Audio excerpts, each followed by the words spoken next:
Finishing up this 3-game slate here on Monday night, Nate. We keep it in the Western Conference. Got the Nuggets down 0-1 to Golden State, headed back to the Bay Area for game 2 here. A very, very impressive performance from the young Jordan Poole. Plenty of Klay Thompson, Steph Curry doing his best come off the bench, 6-man style offense as well.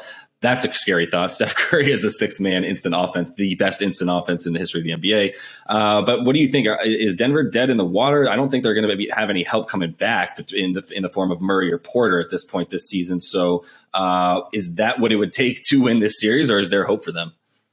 There is no hope. Start the Viking funeral now down the Colorado River. Of all the teams that I think, it's dangerous to overreact to game ones when, in game 2, the road team is going to come out with everything they have to try to get a split and not go back home 2-0. But this is the game I feel least confident about the underdog covering.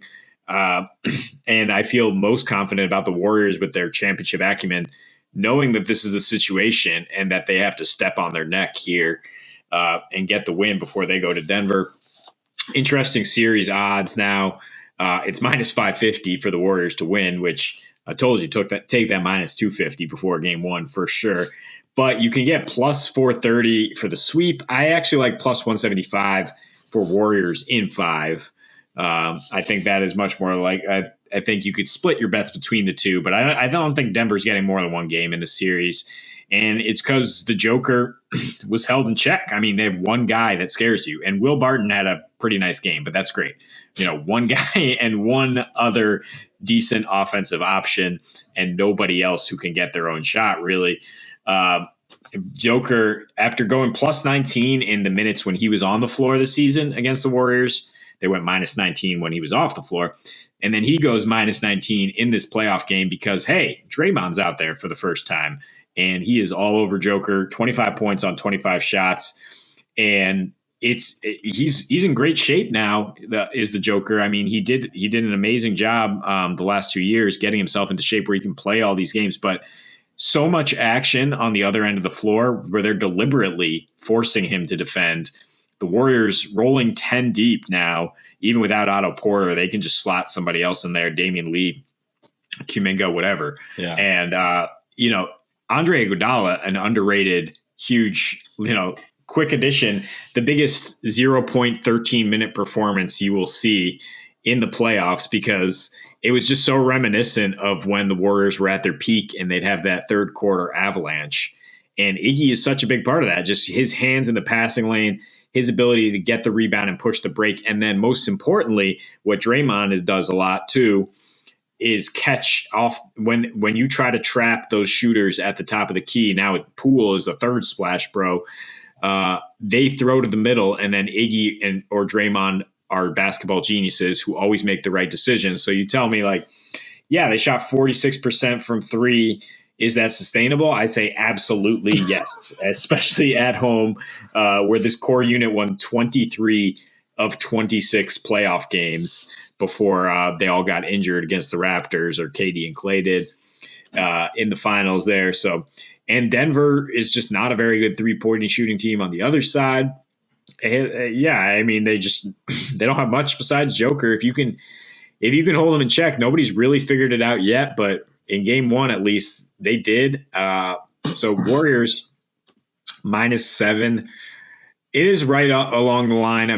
I think they can still pull away and cover this one. I don't know if it's my preferred bet. I would like to tease it per usual, maybe with other results in other games. I don't know if I'm messing with the total as much because Warriors could be due for a little negative regression on offense, but they absolutely are going to win. And that's how I feel about the series. Is probably a 5-game series, maybe a sweep.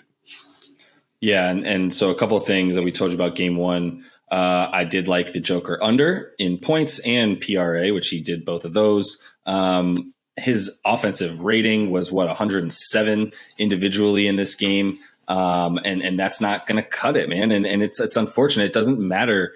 I think what he does at this point in terms of, he 40 point triple double. And I would, yes, if he had a 40 point triple double, I would like them to cover 7 points. but I might still like the Dubs to win that game. I think at this point, what we're talking about here is, what we talked a lot about in the first video, which was true, was that we felt strongly that the Dubs were coming back with the team that started the season with a 98.8 defensive rating at home in the first 20-ish games until Draymond went down in January. That materialized in the form of Jokic unders, 107 points, locking up everybody else as well. Other than Will Barton, there's one other outlet. Maybe it'll be Monta Morris next game. Maybe it'll be Jeff Green. There'll be one other guy that can put up 20 plus, and this still is just not going to be enough. And what we didn't talk enough about, all we really said about the Dubs offense was, hey, don't pick the under in this game because the Dubs offense could just go off if they've got all three Splash Bros and Draymond and Iggy healthy, in that passing happy offense. Then don't feel good about that total if going under it because of the Dubs' ability to hit 123 points as they did. I think that's going to continue to be the case. I don't know if they'll hit the 123 mark. I don't know if they'll shoot, 46% from three or whatever the rest of the way. I don't think that's as likely, but I do think that them getting 115 to 118 in that range is still the norm at this point. I think that's what we should be expecting from this offense. We didn't even mention that Andrew Wiggins played really well because once again, when you slot him in as banana number 4 instead of banana number 2, he's worth a damn. He's not worth the money he's making, but he's a quality fourth starter on an NBA team for sure. And that's what they've turned him into with, even fifth starter, if you really consider how valuable Kevon Looney is down low playing all 82 games this season. Shout out Kevon. I think that'll continue. I think Denver's offense might regress a bit upwards, back to what their mean is, because that was a horrible offensive output for them. But we also mentioned when they play teams that have good or great defenses, which there was a nice span of 15 games that we had where they did on the road, especially, they get locked up. They have a 109 offensive rating versus that roughly 119 that they play when they're playing teams like Sac and Portland, et cetera, right? So I think that's what we're talking about here. I don't think it was weird in any way, anything that happened in that game. I think the Dubs played slightly better. They shot slightly better from three than they might normally, than they might continue to. But they're still going to put up those level of points. You're still going to see them bring Curry back slowly since they just proved that they don't need to bring him back. They don't need to rush him back, and they might be able to make a deep run in these playoffs. And I'm now once again very scared of having to play Golden State if I'm another team in the West. Yeah, and I mean the Nuggets, you mentioned playing good teams and how they underperform. They're 20-26 against teams with winning records this year. And a lot of those wins, including some of the ones against the Warriors, they benefited from a situation where the other team was not at full strength. And I mean, they're not a good team. And that's why Jokic is the MVP, if you consider that the definition of MVP, because he dragged a bad team into the playoffs, into the actual playoffs with a 48-34 record.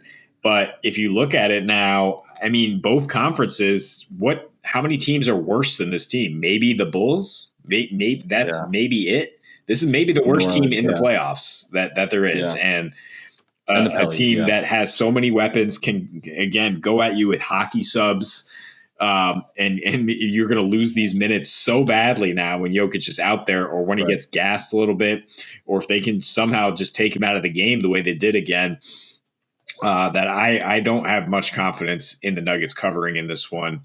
And the Dubs, who have 34 double-digit wins this year, if they win, I think it is kind of a runaway train. That's been the MO. It's been the patented avalanche in the third quarter. So like them to cover. But I would think about ways to tease it, because it is the playoffs and it is a desperate team that can't go down, that tried not to go down 2-0. Yeah, I mean, one thing I might consider, and I'm going to look a little bit more deeply into it specifically, but I feel already pretty good about, on this slate specifically, parlaying the money line for the Dubs with just the spread in Philly, as I think at 7 points, as we talked about in that video, it's just way too small. It's what it was for game one, essentially. And Scotty Barnes was available for that game, and we know he's not available anymore. He had 15 points and 6 boards in 2 quarters for them. And that's going to be a problem. So if I could just get that money line for the Dubs, I feel really good about them winning. I'm also not scared of 7 points. To be about money line on the over in that game. I'm scared. I think the Raptors come to play. I think they have a much better chance of covering than the Nuggets. I think at the end of the day, maybe that'll happen in the beginning part of the game, but I still think that Philly takes care. Embiid had 18 points. Yeah. You know what I mean? Like, but either way, the point is yeah, finding a way to maybe get this Dubs money line over anything sounds great. At the same time, like, I'm also not really scared of 7 points because to your point, like, look, Joker's going to do all he can do. But if you're going to be a type of player who's going to put this team on your back and beat the Dubs, Joker needs help around him. He's an assist guy. He's a 0.4 center. He's not going to come out and start pulling 7, 8, 9, 3. It's point attempts and hitting them at a high clip. That's not his game, and that's not the game of this team. And they don't have that guy to light it up. The biggest problem, and final word for me on this one, and why I'm not going to be scared of picking the Dubs the rest of the way. Like you said, maybe Denver is able to steal one game 3 at home. But what happens when you don't have your 2 other max players in Murray and Porter Jr. is not only does that mean that you have to start Monta Morris and even play Austin Rivers big minutes, start Jeff Green. It also means your bench is now depleted, and that Bryn Forbes, Bones Highland, and JaMychal Green need to play. And when they need to play against a Draymond Green playing in the second unit with Andrew Wiggins and Steph Curry coming off the bench, who do you think wins that matchup? They're done. They're cooked, right? So the bench minutes are going to continue to be a problem for them as they don't have a bench. Their bench is their third tier guys. So continue to like the Dubs in this one. Doesn't seem like we really feel great other than that Dallas team in terms of the teams that are down 0-1 right now and how we're feeling on these Monday night games. But plenty to look forward to and plenty of stuff to talk about. So continue to roll with us. We will be back continuing along on these playoffs with you guys for every single game with a video, continuing on with these player props as well. So make sure you are liked and subscribed to that page. And until we see you next, happy betting.